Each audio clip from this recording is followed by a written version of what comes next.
Décembre 2013, département des Hautes-Alpes. Aujourd'hui, la Cléda, le syndicat de gestion de l'eau dans le bassin versant du Drac-Amont, réunit élus, acteurs économiques et institutionnels, bureaux d'études et chefs de projet pour faire le point sur un chantier d'envergure, la restauration écologique du Drac. S'il s'agit de la plus grosse opération européenne de restauration d'une rivière, ce chantier n'est que la partie la plus visible d'une révolution culturelle qui s'est opérée dans la région. Retour sur la mise en place d'une véritable gestion concertée.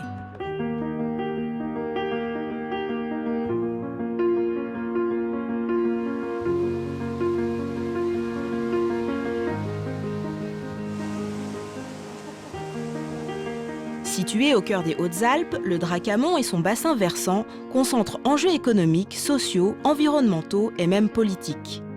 Lorsqu'il est en bon état, un cours d'eau rend en effet un certain nombre de services clés à la population de son bassin versant. Ces services, on les qualifie d'écosystémiques. Approvisionnement en eau, régulation écologique, protection contre les inondations, mais aussi services à caractère social et culturel comme les loisirs, le tourisme ou tout simplement la qualité de vie des habitants. Dans le bassin versant du Drac, ces services ont été fortement affectés par des années d'activité humaine qui ont entraîné des dégradations écologiques notables. Dans les années 50, lorsqu'on a commencé à enlever les graviers, c'était pour faire les routes du remembrement dans la vallée. Et on les a réalisées à partir du gravier qu'on avait pris dans le Drac. Et on ne l'a pas pris au bon endroit. Et à ce niveau-là, il y avait seulement 1,50 m, 2 mètres de gravier. On a tout pris. Et ensuite, le Drac s'est enfoncé dans l'argile, à partir du plan d'eau, jusqu'à Saint-Bonnet. D'autres facteurs s'ajoutent à ce phénomène, notamment la présence de prises d'eau situées en amont et qui bloquent les graviers.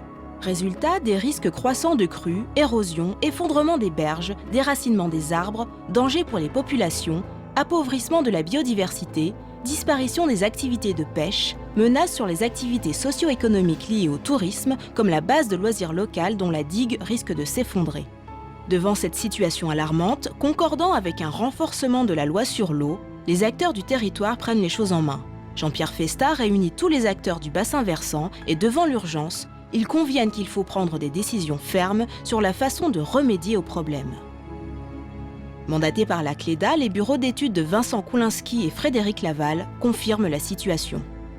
Et on a changé complètement de fonctionnement, c'est-à-dire qu'avant on avait un torrent qui fonctionnait sur du gravier, avec un fonctionnement alluvionnaire, et on passe à un torrent qui tape dans l'argile, donc qui creuse dans l'argile comme dans du beurre. La couverture alluvionnaire est partie sur un linéaire important. Une évidence s'impose à tous. Il est nécessaire de mettre en place une gestion collective et concertée du cours d'eau, et ce, au niveau de tout le bassin versant.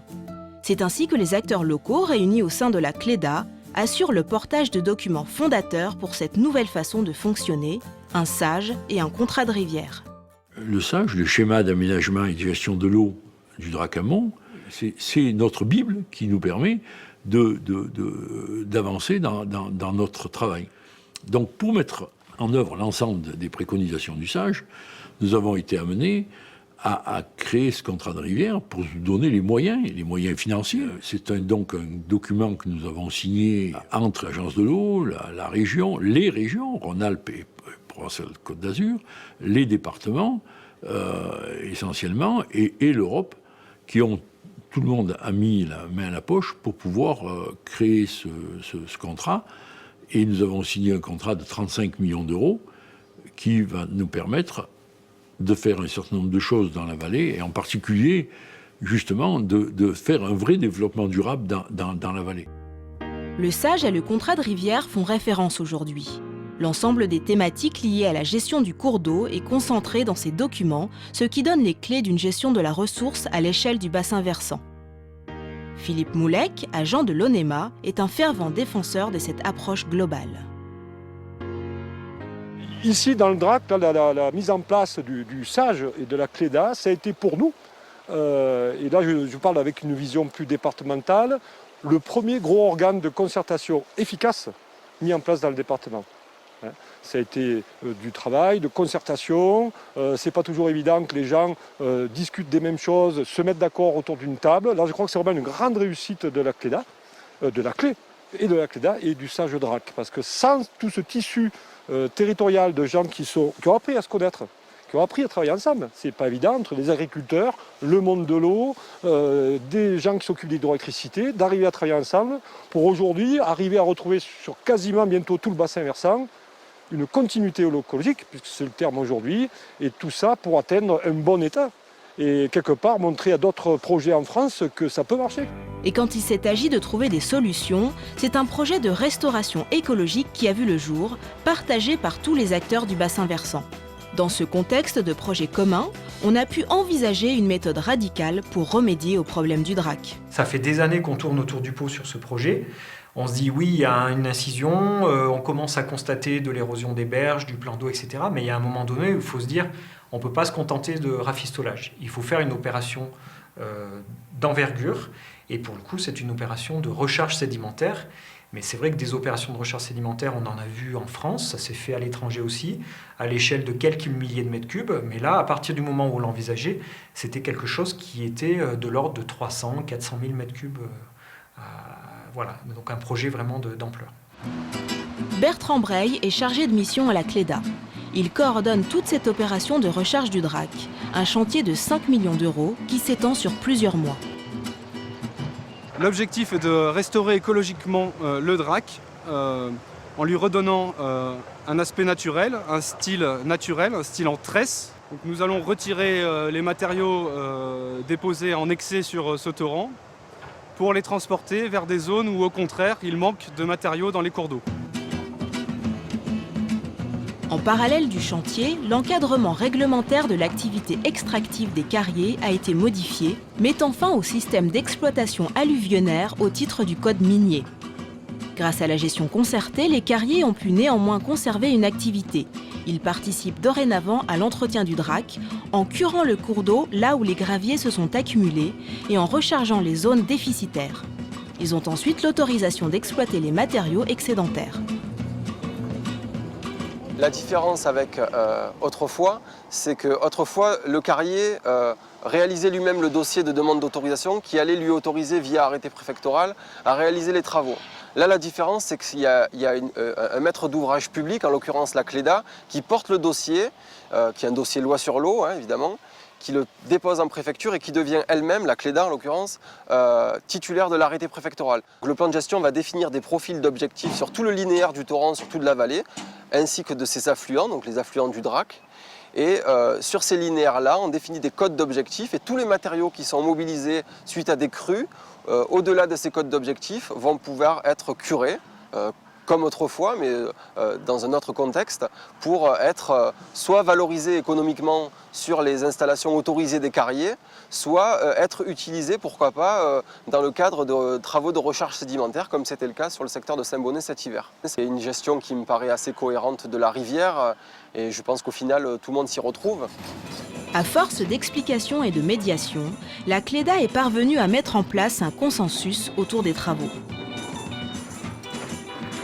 Cette opération a nécessité, entre autres, l'acquisition par la collectivité des terrains qui sont riverains du drac, de manière à pouvoir procéder aux travaux d'élargissement et puis à gérer à l'avenir en fait l'évolution du cours d'eau. Le problème du foncier, ça reste une thématique particulière et complexe.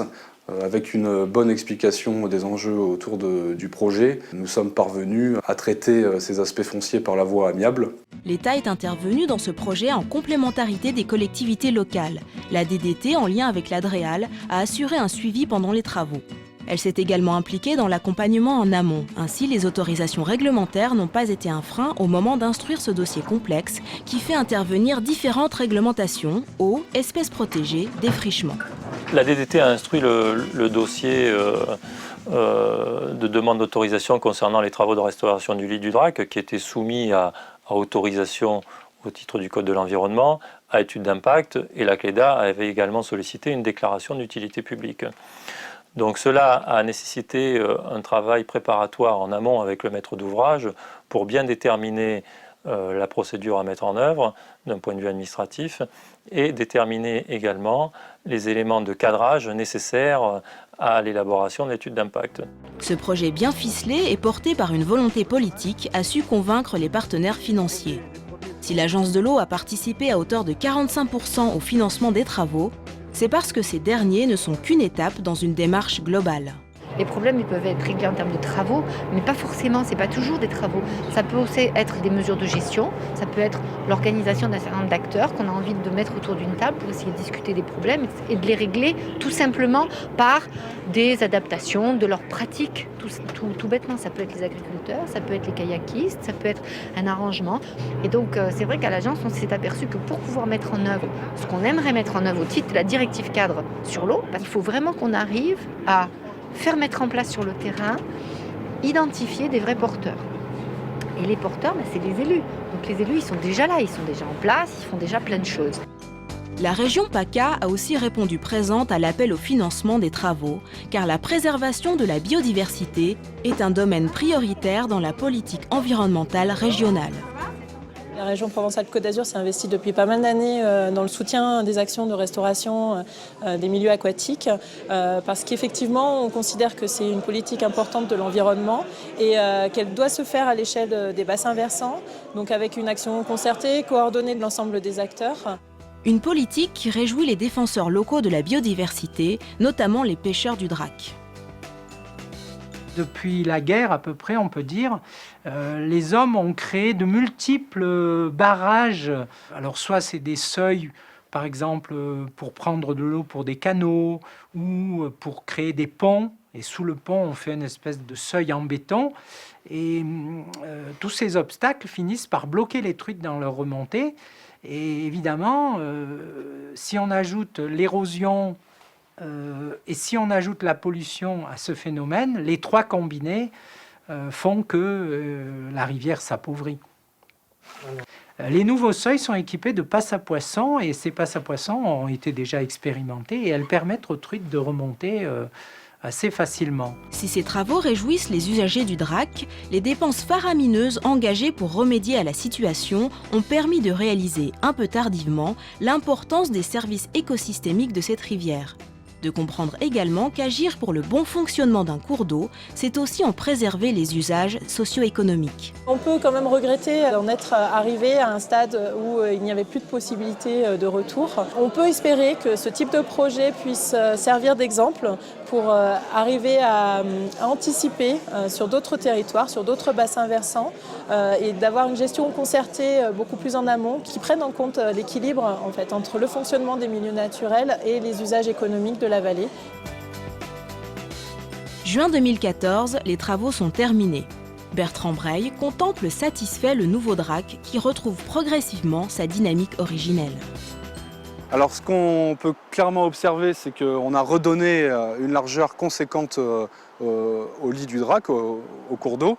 On est passé d'un lit où le Drac coulait dans 10 mètres de large à un lit qui fait maintenant plus de 150 mètres de large. On est très satisfait des travaux conduits puisque à présent le Drac a retrouvé sa morphologie des années de 1960 et on a retrouvé un cours d'eau que les gens peuvent à présent se réapproprier et qui est en bonne santé.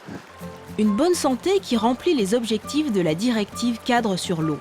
Alors que les usagers de la rivière s'engagent dans une gestion durable du cours d'eau, faune et flore reconquièrent leur habitat naturel, permettant ainsi au Drac de retrouver une bonne qualité écologique.